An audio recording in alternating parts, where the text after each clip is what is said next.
Media पर ads में total खर्च किया 488.97 करोड़, यानी कि 488 करोड़, मोटा माटी 489 करोड़ 2021-22 में। और बीजेपी जो देश में सबसे बड़ी पार्टी है, जिसकी सबसे ज्यादा राज्यों में सरकार है, उन्होंने करा 280 करोड़ रुपया खर्च। इतना खर्च करने के बाद भी रवि जी, अगर आप नहीं बुलवा पा रहे हैं, एंकर से सवाल नहीं पूछवा पा रहे हैं, तो ये तो अब मतलब आपके साथ धोखा हो रहा है। मैं आपसे सिंपैथी रखता हूं इसमें। अब अंत में आता हूं, कुछ और चीजें हैं। नहीं, मैं कुछ और नहीं, प्लीज आप चलाइए, बीच में मत बोलिए। एडवर्टाइजमेंट बजट से मेरा आपसे रिक्वेस्ट है, मेरा एंकर से रिक्वेस्ट है आपसे। अच्छा, बोलने दीजिए सर।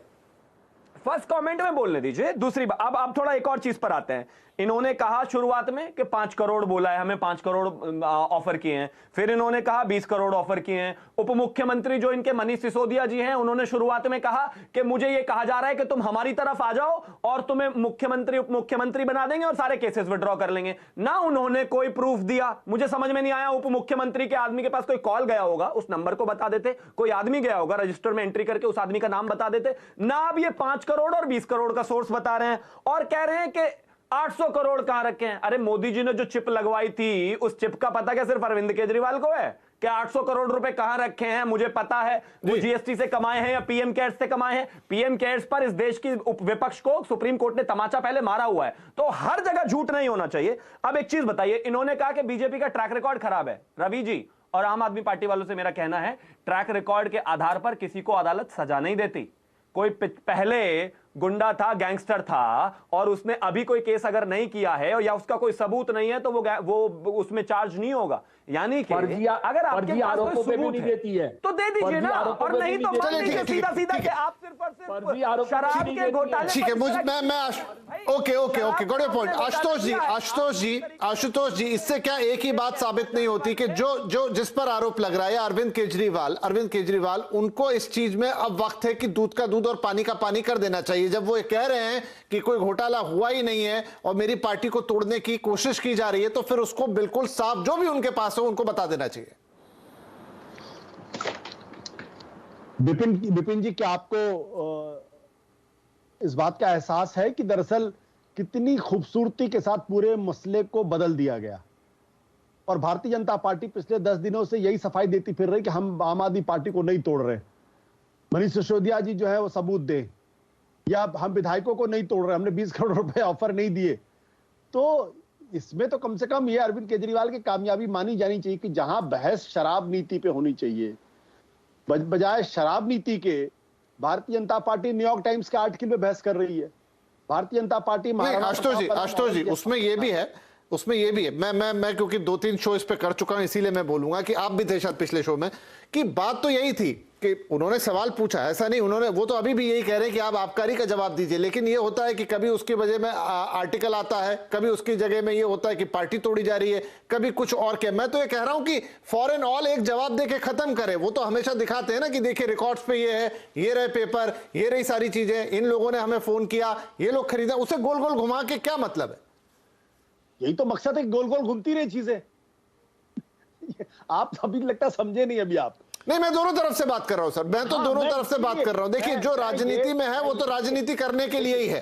देखिए, एक बात आप समझिए विपिन जी, आम आदमी पार्टी के ऊपर गंभीर आरोप लगे जी, उनकी भ्रष्टाचार विरोधी मुहिम की जो छवि है उसको खत्म करने की कोशिश की गई। उस मुहिम के दूसरे सबसे बड़े नेता मनीष सिसोदिया पर एक तरीके से आरोप लगे। तो क्या आम आदमी पार्टी उस घेरे में बनी रहे? और अगर वो उस घेरे में बनी रहती तो उसको नुकसान होगा।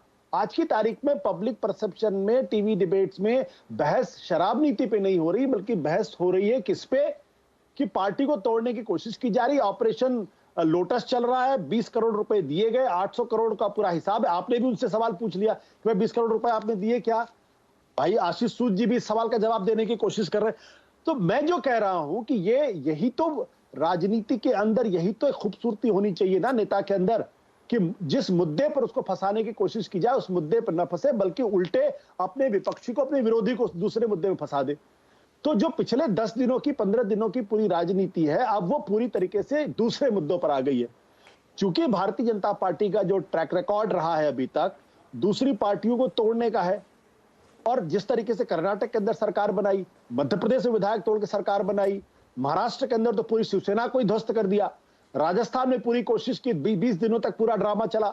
झारखंड के अंदर कोशिश चल रही है और नीतीश कुमार अब आरजेडी के यहाँ छापे पड़ गए हैं। नीतीश कुमार खुद कह रहे हैं कि उनकी पार्टी को तोड़ने की कोशिश की गई। तो ये जो सारे आरोप है उसमें ये आरोप आम आदमी पार्टी का, लोगों को यकीन आ गया कि हाँ आम आदमी पार्टी को भी तोड़ने की कोशिश की जा रही होगी। तो ये भारतीय जनता पार्टी को खासतौर पर समझने की कोशिश करनी चाहिए कि क्या वो आम आदमी पार्टी के बिछाए हुए जाल में फंस गई क्या, या खुद ही उसमें गिर पड़ी। मतलब अगर कोई समझदार नेता होता तो वो कभी भी न्यूयॉर्क टाइम्स का आर्टिकल नहीं करता, क्योंकि उससे उनको मौका मिल गया लिकर पॉलिसी से निकल के एजुकेशन पॉलिसी में बहस जाने के। आप एजुकेशन पॉलिसी पे उनको ध्वस्त करने की कोशिश कर रहे हैं, जबकि आपका फोकस लिकर पॉलिसी होनी चाहिए। भारतीय जनता पार्टी को प्रेस कॉन्फ्रेंस करके न्यूयॉर्क टाइम्स का आर्टिकल को झूठा साबित करने की कोशिश कर रहे हैं। तो मुझे लगता है कि बीजेपी को अपनी स्ट्रेटजी पर सोचना चाहिए, विचार करना चाहिए कि उनसे कहां गलती हुई और क्यों गलती हुई। आप सीबीआई पे फोकस करिए ना, आप क्यों दाएं बाएं हो रहे हैं। जी, शिवम त्यागी इस पर कुछ कहना चाह रहे हैं और हंसते हुए। क्या शिवम भाई, हंसी वाली क्या बात हुई? आशुतोष जी, आप आशुतोष जी, मैं श्री आशुतोष जी को हाथ जोड़कर दंडवत प्रणाम करता हूं। वाकई जर्नलिस्ट अप्रोच में इनकी कोई कमी नहीं है। किस तरीके से बेहतरी के साथ इन्होंने चीजों को पलट के दूसरी तरफ ला दिया। पुराने खिलाड़ी हैं वो आदमी, पिछले 2 महीने से वो बिल्कुल है, इसमें तो कोई, मैं सम्मान करता हूं उनका। वो आदमी अरविंद केजरीवाल पिछले 2 महीने से अपना पीछा छुड़ा रहे हैं, लिकर पॉलिसी से छुड़ा नहीं पा रहे। वो कभी उसमें न्यूयॉर्क टाइम्स में छपवा दिया, कभी फिर उसके बाद जो है मनीष सिसोदिया जी को फंसा दिया, ईडी ने उनको ऑफर कर दिया, बीजेपी ने ऑफर कर दिया, एमएलए को ऑफर कर दिया। ये देश की जनता के लोगों की मानसिक क्षमता इतनी कमजोर नहीं है कि वो नहीं समझेंगे। अरे सुबह कल शाम को आपने बैठक बुलाई है विधायकों की, सुबह 10 बजे वो पहुंचे नहीं, 9 बजे आकर दिलीप जी खुद ही कहने लग गए हमारे 40 गायब हैं। दोपहर तक आते आते 40 मिल गए सारे के सारे। ये अली बाबा 40 चोर वाली कहानी इस देश की जनता समझती है। और ये जो पॉलिटिक्स है, कन्वीनियंस ऑफ पॉलिटिक्स, मेरे को वो फिल्म या मेरे को एक वो सीरीज याद आ गई, मुझे याद नहीं आ रहा, जिसमें वो गुड्डू भैया और वो सब होते हैं। वहां एक चीफ मिनिस्टर की बेटी होती है, वो अक्सर फाइल दिखाती हैं ऐसे ही जैसे अरविंद केजरीवाल दिखाते हैं। मुझे लगता है वो अरविंद केजरीवाल से ही कॉपी करी है उन्होंने। वो दिखाती है फाइल और सडनली उनके जो साथ वाले होते हैं वो एक दिन कहते हैं कि मैडम दिखाना फाइल में क्या है, तो वो फाइल कोरी होती है, खाली।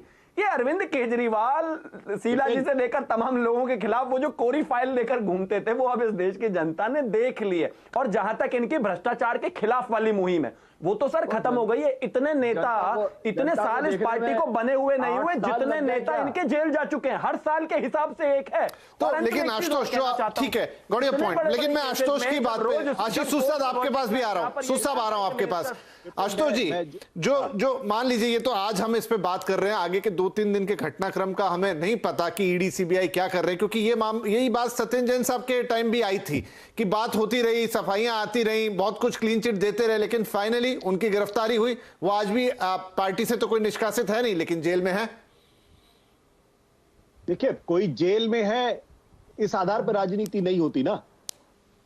आपने आम आदमी, देखो दिल्ली के अंदर नहीं, लेकिन आपने कहा जो जनता, जो परसेप्शन में तो ये गया कि हाँ भाई भ्रष्टाचार किया होगा तो जेल में बैठे हुए हैं। नहीं, ये तो आपका सोचना है, लेकिन आम आदमी पार्टी के ऊपर और खासतौर पर अरविंद केजरीवाल के ऊपर कोई 2022 में तो आरोप लगने शुरू नहीं हुए, तो 2013 से आरोप लग रहे हैं। उसके बावजूद आप देखिए 2013 में आम आदमी पार्टी को अप्रत्याशित रूप से 28 सीट मिलती है, 2015 में 67 सीट मिलती है और बीजेपी 3 सीटों पर आकर सिमट जाती है। 2020 में आम आदमी पार्टी को 62 सीट मिलती है, पंजाब में 92 सीट मिलती है। तो किसकी बात लोग सुन रहे हैं? कौन सा परसेप्शन बन रहा? आज की तारीख में गुजरात में मेहनत कर, खुदा न खास्ता कहीं गुजरात में कुछ ना हो जाए। तो ये बात बीजेपी को समझनी चाहिए कि हाँ जी साहब, इसके बाद आप ही को बोलना है। ये समझनी चाहिए बीजेपी को कि जिस झाड़ू से वो आम आदमी पार्टी को झाड़ने की कोशिश कर रहे हैं वो तरीका गलत है। जितना ज्यादा करने की कोशिश करेंगे उतना ही ज्यादा आम आदमी पार्टी को फायदा होता है। आज से नहीं कोई आम आदमी पार्टी के बारे में, अरविंद केजरीवाल के बारे में कहा जा रहा है कि देखो तो अपने बेटे से कसम खा के कहते हम राजनीति में नहीं आएंगे। तब आम आदमी पार्टी को 67 सीट मिली थी कि नहीं मिली थी? यही आरोप लगाते थे। अब तब भी 2020 में भी यही आरोप लगाते थे, 62 सीट आ गई। क्यों दिल्ली के अंदर भारतीय जनता पार्टी 1998 के बाद से आज तक सरकार नहीं बना पाई विधानसभा? क्या बीजेपी की सोच? ठीक है, चलिए सुसाब से जवाब देते हैं, क्योंकि ये प्रोवोकेशन बार बार आम आदमी पार्टी की तरफ से आ भी रहा है।